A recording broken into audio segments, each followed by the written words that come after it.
Hey everyone, in today's episode, I'm going to discuss where the best opportunities lie in property.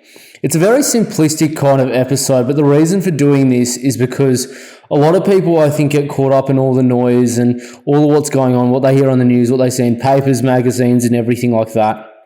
And what they do is they get caught up in these headline grabbing things of saying, oh, here's the best place to buy, here's the best place to buy, or this is what you buy, that's what you buy. And I'm just going to make it simple and tell you this is where the best opportunities lie in real estate. So today's episode is very simple. I'm just literally going to get straight into it, tell you what the best things to buy are and why they are, and then just go from there. It's as simple as that. So where I want to start this though is just with the property clock that I did just mention in October. So you'll see just here where the major markets are at that I like to buy in. So you can see, clearly that Brisbane and Perth are right into their boom stage. Perth going into the winner's curse phase. Really good opportunities in the East Coast, really. And sure, they're not probably as hot as the other markets at the moment, but they've got the full growth cycle ahead. So that's the reason you want to buy there. So you'll see there just Geelong, Melbourne and Newcastle, all great times to buy.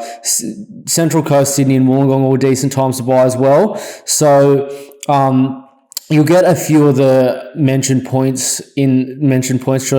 cities coming up in this video because, they're definitely some of the best ones I'd consider buying in. So where do we start? Really, the first thing that is really the best opportunity to buy at the moment is within 10 to 15 Ks of Melbourne CBD. Now you'll see just in the backdrop here, this is just Williamstown. This is actually off domain, just a recent article.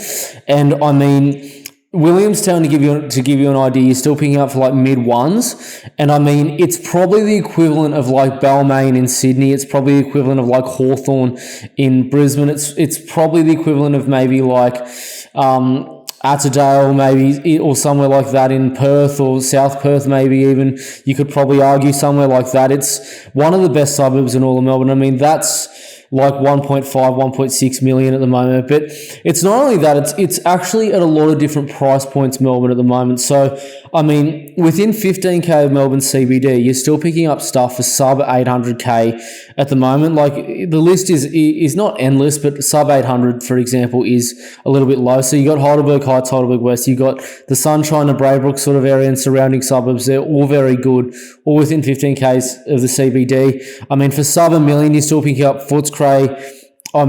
Seddon, you're still picking up for that. Sub 1-2, you're picking up, if you're lucky, Brunswick East, Newport in Melbourne's inner west, should I say. If you're really lucky, sub 1.5, you're still picking up inner south suburbs like Port Melbourne, Albert Park. Albert Park's probably a difficult one, probably not Albert Park, but Port Melbourne, St Kilda, still for that price. All of these are an absolute anomaly for being this price at the moment. I'm telling you, they're not going to last for long. You don't find anything even in Australia for this price. So where I'm targeting heaviest by far is this region within 10 to 15K Melbourne CBD, ideally closer. But it depends on the client's budget. But this is definitely my number one thing of what I'm targeting. There are suburbs here that have done, next to nothing in the last 7 to 8 years since 2017-18, right, that have historically done 9.5%+ growth in Melbourne at the moment. So yes, you might not like the government. Yes, you might hate everything going on there, but this is by far the best opportunity at the moment, and that's within 10 to 15K in Melbourne CBD. Look, minimum 750, 800K budget, just a warning, but that's where I'm on my number one part that I'm targeting, where the best opportunity lies at the moment. Well, I'd say the second best opportunity is, and it could be the best for some people as well, is within 5K of Geelong CBD. So Geelong really is similar to, I'd say, probably Newcastle in the way of both cities are similar, as in they're both regional centres, but they're both genuinely cities. Both genuinely have, I'd say, a metro feel about them, and the city's centred around the waterfront, similar to Newcastle Harbour, same as the actual bayfront in Geelong, should I say. Everything's centred around there. So if you're within about 5Ks or so of Geelong CBD, you're doing very well. Now, the key thing that I say here is why it could be the best opportunity for some people is because Geelong CBD itself, it's it's obviously a smaller city, but within 5Ks or so of it. I mean, we're within about a 5 to 10 minute drive, so you can go to everything. All the facilities are there, all the jobs are there, all the schools are there, everything is there that you need. And you can also still pick this up, I mean, for sub 800K and sometimes even sub 650 at the moment. Now, I'll put an exclamation point next to 650 though, because that I don't think will last very long, because I'm seeing that being obliterated. I think by probably 6 months or so, I'll be saying sub 700, because it just won't exist really. Like it's moving quite substantially. It's the sub 700 especially is probably the hottest market I can think of in probably any of the eastern states at the moment in Geelong. But to give you an idea, I mean, you can pick up premier suburbs of, I mean, Geelong, like East Geelong and Geelong West for still like 800 to 850K. You can pick up, I mean, ones within surrounding distances of some of the best suburbs.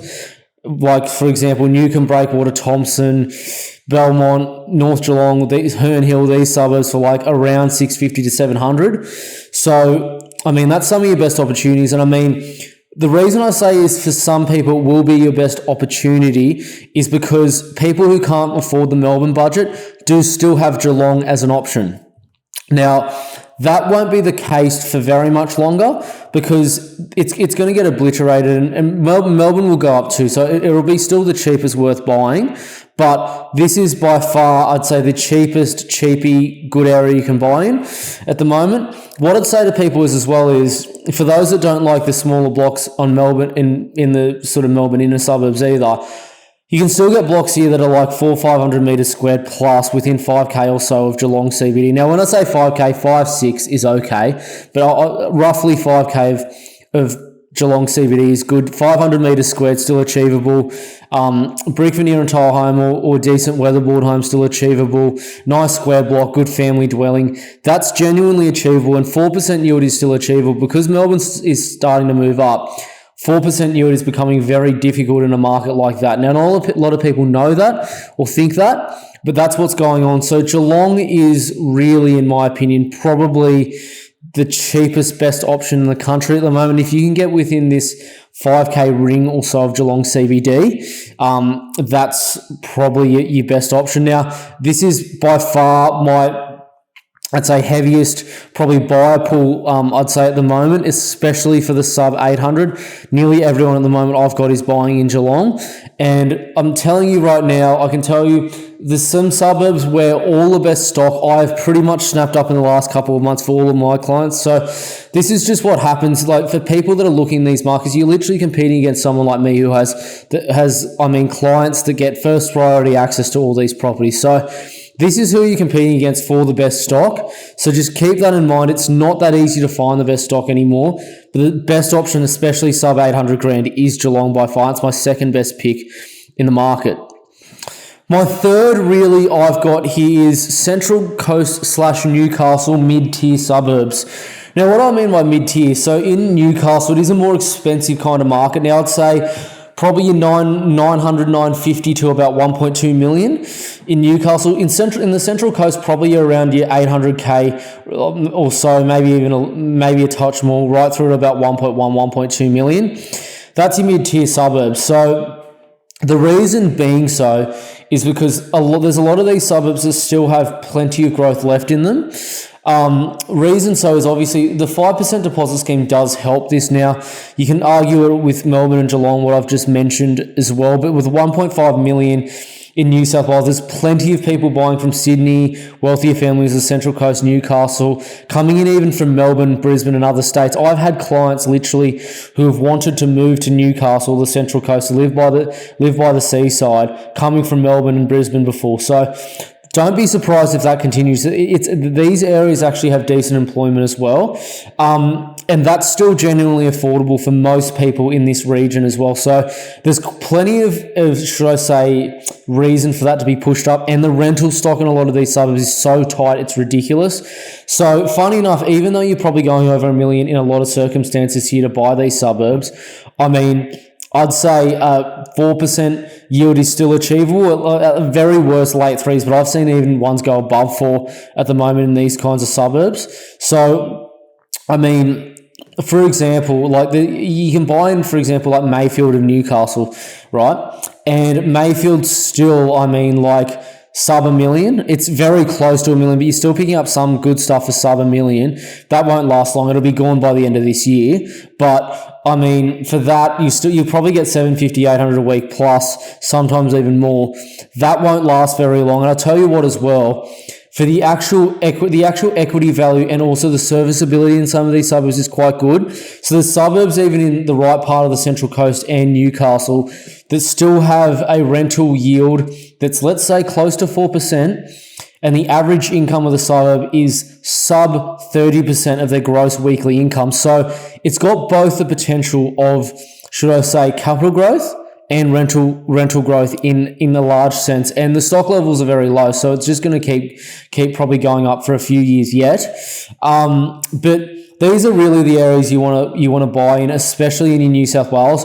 The reason I like these areas as well is because I do get some clients that say, I've got 3 or 4 houses in, Victoria. I actually want to, bring something else in, buy something in New South Wales or a different state. And I say, well, these are still good options if you have the budget. Some people as well just want to, should I say, use the land tax threshold to their advantage, because in New South Wales at the moment it is $1,075,000. So, I mean, you can effectively buy sometimes 2 or if not close to 2 or 2 with very small land tax, should I say, payable, and still have, an excellent, should I say, investment and pay almost no land tax. So that's another reason why these areas are good. But I can't think of much better in New South Wales at the moment to buy than I'd say probably Central Coast and Newcastle mid-tier suburbs. Let's get into another one. And another sort of asset that I really think is some of the best things to buy at the moment is dual and multi-income properties. Now, let's not get this confused. Dual and multi-income properties could be a house and granny flat like this here. It might be, should I say, a house done as separate units. It could be a unit block. It could be a house and studio or something like that. Commonly, a house and granny flat or a house and studio is the most common, should I say, asset like this. But the key reason I like these is because there's quite a few people there who are, I'd say, they don't really want something that's too much so negatively cash flowed. Now, I put an exclamation point next to this or star next to this, because you do need a higher budget to buy these, generally 15 to 20% above the median of a decent suburb in the first place, to even be able to afford something like this. So that's just something to keep in mind. But the thing is, people who don't have the necessary income to service, should I say, negative yielding properties, because not yielding, but should I say negative cash flow properties, because most good assets are negative cash flow. These are a good option. It's a good option also for people, who want to buy in different structures and possibly want to self-service some assets in entities. Not for everyone though, because as I said, and I've gone over this in the past, there are, should I say, benefits and like pros and cons to things like this. Obviously, a benefit is the cash flow, and often, the ease of leasing something like this out. But, a thing that does go against you is if you ever go to resell it, you are shrinking the buyer pool that you actually might have looking at this. And not only with that too, is it's not only the buyer pool, but also the way banks value it can be funny, and the value of this asset will generally only be within a certain range of the median. So don't expect it because you've got 6 bedrooms instead of 3 to value, let's say, at double the, should I say, property price. It doesn't work that way. So that's just something to keep in mind. But the thing about these assets that make them such a good opportunity is a lot of these assets that have the dual income on them are very, should I say, much so becoming a more of a norm in terms of people renting these out. Smaller dwellings are becoming more and more common because I hate to say it, but in the areas that people want to live, we are becoming overpopulated. It's just the truth. So the most the most undersupplied dwelling we have in the country at the moment is probably a 1 or 2 bedroom house or granny flat, because a lot of people want their own space. They don't want to, should I say, share it with someone else. And there's not many that actually are not in a unit block or anything like that are available. So these are becoming much more in demand. If you look at the cost to build one, for example, or the yield you get on one, it's actually really good compared to the cost, especially cash on cash. So I mean, it's a very good opportunity in that it's not something that everyone will buy. And just be aware, you will need to speak to a mortgage broker generally about this before doing so, because not every lender likes it. Not every lender will either also give you a higher rate of lending. So that's another thing to consider. These assets, lenders sometimes won't go above 80%. A lot will, but some won't. And depending on how many properties you have as well, is they'll see it as more risky. I know it sounds funny, but they just do. And also take into consideration insurance premiums. But I mean, these assets I personally really like. Your dual and multi-income properties, some of them have the best total returns I've ever seen. But again, as I'll say to people, it's not a case of, I'd say, people, just buying it because it's high cash flow or anything like that. You really need to know what you're buying in terms of what you're getting into, because this won't work in all suburbs. So, for example, a house in granny flat probably doesn't work in many of Sydney's lower North Shore. It probably doesn't work either in Melbourne's eastern suburbs, because most people there want to live on a fairly large block, in a fairly large home, and they don't want to share their home. Whereas in Melbourne's west, in the Central Coast or Newcastle, in Sydney's inner west, some parts of, should I say, the Southern Shire, Northern Beaches, these work perfectly fine. Geelong's probably okay in most parts of the suburbs. It won't work in Newtown, but it'll work in other suburbs.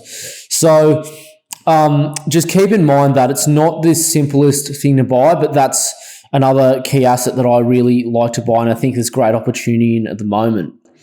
Let's go to the final one I want to make out, and I could probably put this as number one if I really wanted to, but the key reason I don't put it as number one is because it's properties needing work, particularly cosmetic work. Now, the reason I don't put this as number one is because simply, for me, this is probably 1/2, because obviously I do like Melbourne's inner area and Geelong's inner area too, but if I can find one of them that is a property that needs work, particularly, I don't mind if it's structural work either, if it's something I know how to do or know what to get the guy into, but especially if it's cosmetic work, there's such good opportunity in these sorts of properties at the moment, because, I mean, most people want a turnkey property. It's just, I don't know whether it's a part of this 21st century lazy generation of people, or it's just people don't want to do any work at all.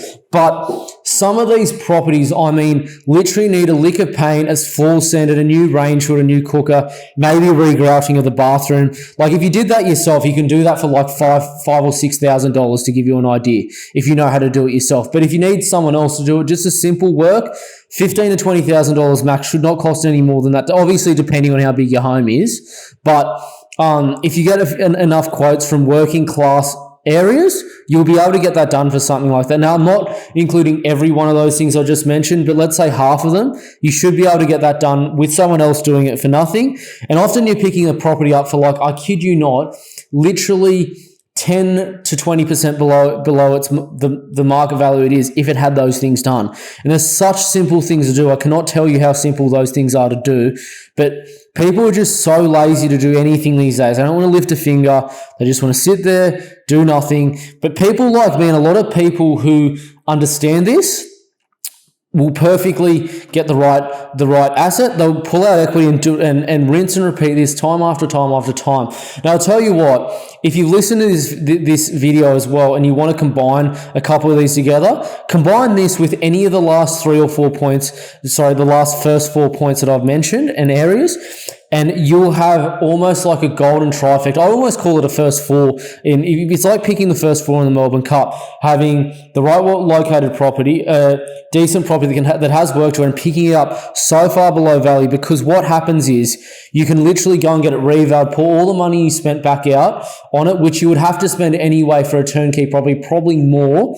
You have that sitting in your bank account as equity. You pay the same amount of interest minus obviously the loan fees and all that kind of crap, because you sit that in your offset account, and you can possibly go in. You also get a higher rental yield as well. You generally get a higher rental yield on your purchase as well. So you've obviously got, lower purchase price, high capital value, higher rent. Obviously, because of that, you get higher yield, and you've got a better portfolio that you can then rinse and repeat more so. So these assets, properties that need work, particularly cosmetic. I mean, anyone who's got 20 to 30K left over, I mean, I'd strongly suggest buying something like this because they're the best properties to buy. They're so good. I mean, you get a better located property, you get a generally fairly good structurally sound property as well, and you just literally lease it out and you do a bit of work, lease it out, and happy days. You got extra money, rinse and repeat it. I mean, it's a flawless system, honestly, but